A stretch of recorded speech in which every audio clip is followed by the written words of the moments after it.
We often assume that a child who learns quickly and reads early is destined for a life of effortless success. But for many, that early intelligence lays the groundwork for profound emotional exhaustion in adulthood. As a kid, the rewards for being smart are everywhere. You get praised for flawless grades and quick answers. Very quickly, you learn your value is tied directly to your output, viewing external expectations as your only measure of self-worth. The psychoanalyst Karen Horney observed how this praise morphs into a trap. She called it the tyranny of shoulds, a rigid internal rule system where you believe you must never feel angry, never struggle, and never fall short of an impossible ideal. Because your belief system is so rigid, a normal mistake feels catastrophic. A failed test ceases to be a normal part of growing up. Instead, it feels like proof that you have wasted the potential everyone else sees in you. That initial gift of a fast-moving mind carries a hidden cost. It saddles you with a compounding psychological debt you will spend decades trying to pay off. Fast forward to adulthood, and that mind has never learned how to stop running. You juggle demanding careers, side projects, and late-night thought spirals because your brain treats rest as a conquest to be achieved, rather than a necessity for survival. In this chart of achievement pressure, your effort grows, but the success threshold dynamically moves upward. The moment you reach a goal, the bar resets higher. It's a race with no finish line. This cycle drains your reserves, causing guilt when you slow down. The philosopher Martin Heidegger described this as the they self. To survive the constant demands of society, you adopt a passive, constructed persona. You live in a state of performance, adopting the goals and values of the crowd to avoid the anxiety of being yourself. When you finally hit the wall, sleep doesn't fix it. You are experiencing the exhaustion of a performance, leaving no room for your own needs.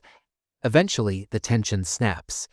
The coping mechanisms you relied on for decades, the hyper-independence, the people-pleasing, and the constant productivity, simply stop working. Flooded by impossible demands, your brain enters self-preservation mode.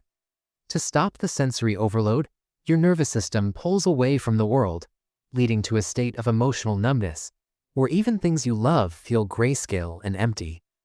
Psychologists refer to this as a liminal phase. It is an intensely uncomfortable space, where the person you were is gone, but the person you are becoming hasn't arrived yet.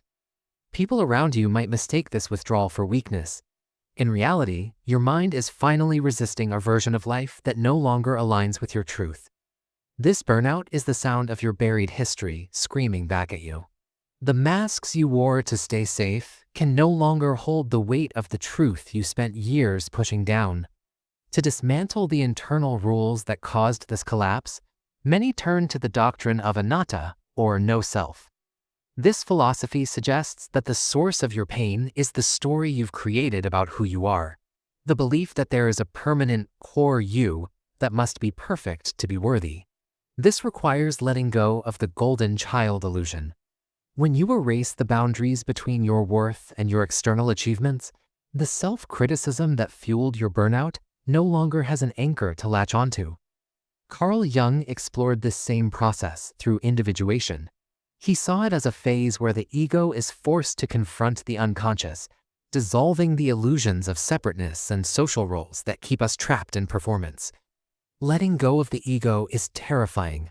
Because your mind has spent a lifetime building this identity, shedding it feels like the floor dropping away. The self resists its own undoing because it has no other map for how to exist. But surviving that void is the only path to a release from those rigid attachments. It is the only way to free yourself from the paralyzing grip of who you were supposed to be. Emerging from the wreckage of the shattered ego, you enter the after state. The crushing weight of your past performance is gone, replaced by a liberating clarity. The philosopher Friedrich Nietzsche saw this blank slate as an opportunity. He proposed a transvaluation of values, a complete redefinition of what matters, based on your own strength rather than inherited moral codes or childhood praise. He envisioned the Übermensch or Overman. This is an individual who embraces their freedom to create their own values, entirely unshackled by the expectations that once felt like a burden. Looking at this animation of inward chaos turning into upward momentum, we can visualize the will to power. This isn't a drive to dominate others. It is the internal force pushing you to transcend your own limitations and achieve self-mastery. Engaging this drive actually rewrites the brain's default mode network. As you stop identifying with the mask and start living your own truth, your brain embeds this new, authentic narrative neurologically. Walking away from the expectations placed on you is not a failure. Removing the gifted label is the first act of authorship,